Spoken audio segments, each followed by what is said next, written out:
Merci beaucoup, Monsieur le modérateur. Excellences, Mesdames et Messieurs, c'est un exercice passionnant d'aborder la question de la gouvernance de l'IA.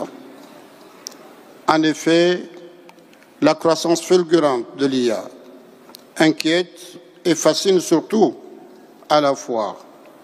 Elle ouvre de nouvelles perspectives, elle stimule la recherche scientifique et contribue à l'optimisation des technologies pour le développement humain. Aujourd'hui, nous nous penchons sur ce sujet, alors que l'IA générative est au cœur de la révolution numérique que nous vivons actuellement et qui impacte chaque aspect de notre vie quotidienne. Mesdames et Messieurs, au moment où nous œuvrons pour la promotion des avantages de l'IA, nous interrogeons encore sur les risques qu'elle peut engendrer, notamment en matière de sécurité, de protection des données et de souveraineté des États.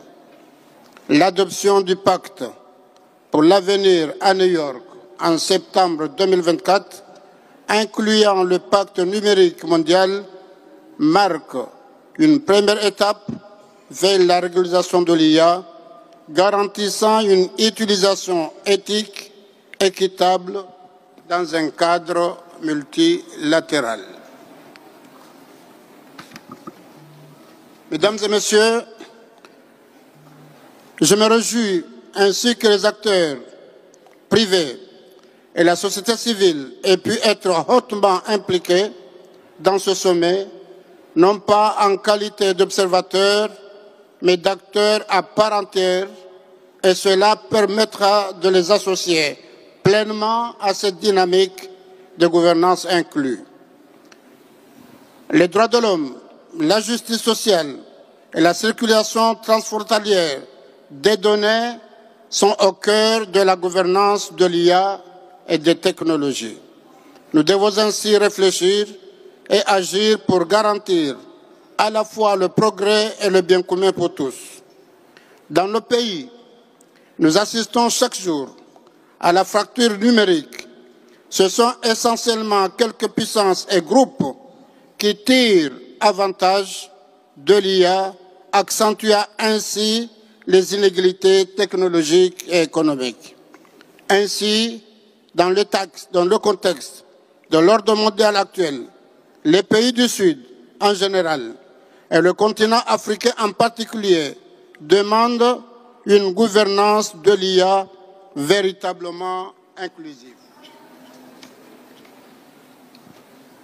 Pour cela, il est temps de réformer les règles et nous sommes d'avis qu'un premier pas consisterait à défendre et promouvoir une architecture mondiale de gouvernance numérique structurée dans le cadre des Nations Unies. Et comme vous venez de le dire, j'ai eu l'honneur de présider l'Union africaine durant l'année 2023. Je vous dis ici sincèrement que c'était parmi les problèmes auxquels l'Union africaine affronte, mais l'essentiel, ce n'est pas de poser le problème, c'est de trouver une solution. Parce que durant mon mandat, j'ai placé le développement numérique en Afrique au cœur d'une réflexion.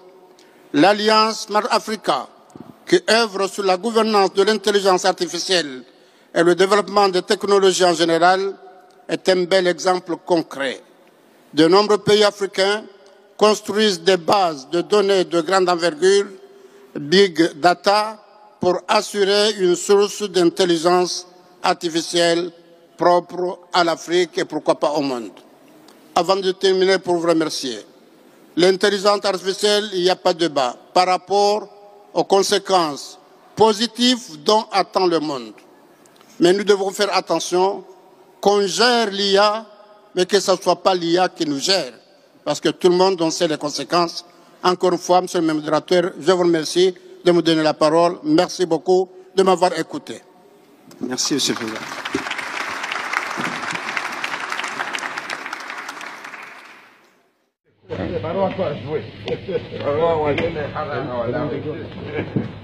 Il y